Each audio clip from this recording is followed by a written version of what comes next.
Bapak Ibu hadirin yang saya hormati, kebijakan publik seharusnya dirumuskan berdasarkan aspirasi, termasuk juga bagaimana menyikapi kritik dari masyarakat. Kebijakan publik harus juga berpijak pada asas dialogis, dan dengan demikian prinsip demokrasi benar-benar diimplementasikan. Dan ini tentunya adalah semata-mata untuk kepentingan rakyat. Pemerintah harusnya peduli terhadap kondisi sosial ekonomi buruh sebagai side effect dari pandemi. Begitu banyak buruh yang ter-PHK dan mereka harus mendapatkan supporting, harus mendapatkan solusi. Bagaimana mereka bisa menghidupi dirinya setelah PHK terjadi. Kan ini sebenarnya yang harus dijawab oleh pemerintah. Nah, sementara JKP belum menjawab ini, belum menjawab apa yang menjadi kegundahan, apa yang menjadi masalah teman-teman ketika terjadi PHK.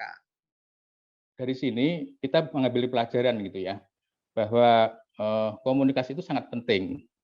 Jadi saya melihat Pak Presiden waktu memanggil itu kan juga akhirnya tidak memberikan sesuatu yang rinci. Memang bukan tugas beliau, tapi memang itu harusnya diselesaikan di level kementerian. Bagaimana mengartikan ketika menyampaikan bahwa ini harus tidak mempersulit buruh dan dipermudah.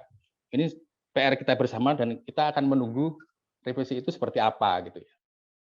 Sementara di kita kondisinya adalah sudah JKP nilainya sangat jauh, sangat kecil apabila dibandingkan dengan CHT-nya, apalagi ketersediaan lapangan kerja bagi korban-korban PHK ini sangat susah untuk bisa mendapatkan pekerjaan kembali. Karena rata-rata korban PHK itu ya paling muda usia 30 sampai 40 tahun ya.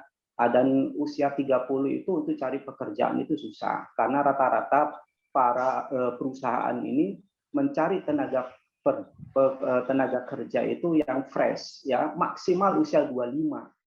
Ketika pemerintah mengeluarkan dan ini kementerian-kementerian peraturan yang dianggap sensitif, seharusnya Menteri Sekretariat Negara itu sesuai dengan Perpres 68 tahun 2021 bisa menelaah terlebih dahulu setelah Kementerian Hukum dan HAM Dirjen Peraturan Perundang-undangan menyetujui draft dari kementerian, sebelum diumumkan harus diambil dulu oleh kementerian, oleh Seskap, ya kan? Dan Seskap itu dikajilah itu. Ketika itu sensitif, harus diperbaiki dulu, dikembalikan kepada kementerian yang membuat, dan itu tidak dilakukan.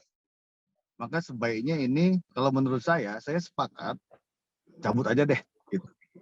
Kalau bila perlu, saya kira DPR melakukan RDP, rapat dengar pendapat, memanggil kementerian, karena DPR itu juga punya fungsi pengawasan terhadap pelaksanaan peraturan perundang-undangan, sementara Permen termasuk peraturan perundang-undangan gitu. Jadi mereka yang begitu di PHK, begitu kehilangan pekerjaan, itu seperti air sudah berada di hidung, tinggal tenggelam aja hidupnya. Lalu ada jaminan hari tua. Boro-boro saya membayangkan hari tua. Kalau umur saya 40, 16 tahun lagi.